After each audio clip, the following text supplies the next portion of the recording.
Welcome to Living Beyond Limitations. I'm Kellie Frazier. And I'm Pauline Victoria. The fact of having a disability is that we need help. And we often require the help of other people to help us get along in our day. And I've had people, or friends with disabilities, who don't like being offered help by strangers.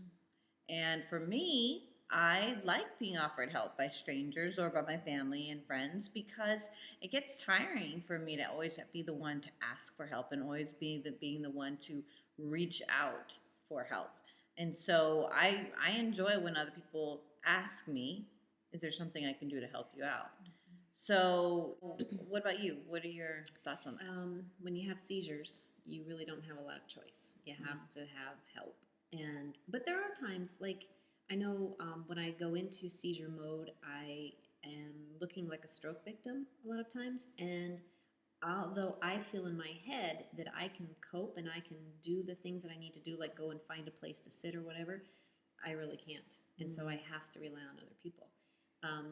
Yeah, so I think just like you, I mean, it doesn't really matter if it's a stranger or a friend, as long as I know that I can get exactly the kind of help that I need to get at that particular time. And you don't care if they offer you or you have to ask for it? Because I need it. So I don't care who's there. Come over here, I need help. Yeah. Yeah, that's... Sometimes, sometimes it's true.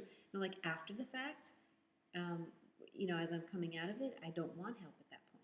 But people are still willing to help. And I'm going, no, thank you. That's okay. I've got it, But yeah, I mean, it's hard for others to know sometimes whether or not to step in or to not.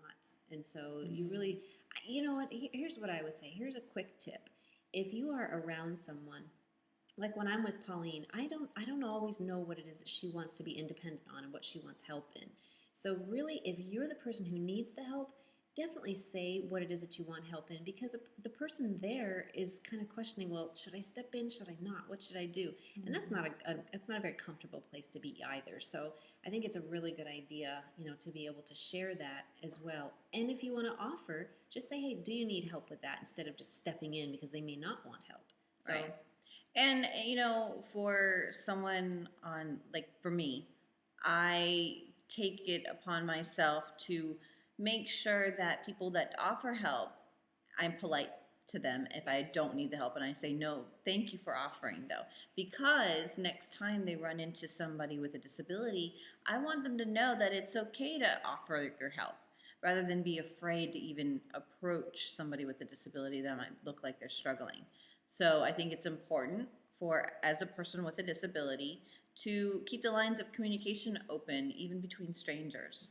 And so that way, no matter where you are as a person with a disability or where you are as a stranger approaching somebody with a disability, that you all feel comfortable. Totally. Yeah. I've learned a lot from you in that. Really, I have. I mean, you're probably the most considerate and polite person I think I've ever personally met. So, thank you. Well, thank you. See? Yeah. Yeah.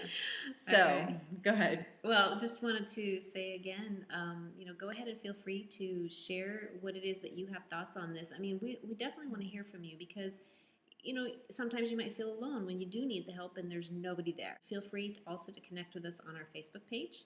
And Did you have any final thoughts? No. I look forward to hearing what your thoughts are on. Do you want to be offered help or do you rather ask for help? Talk to you soon. Bye-bye.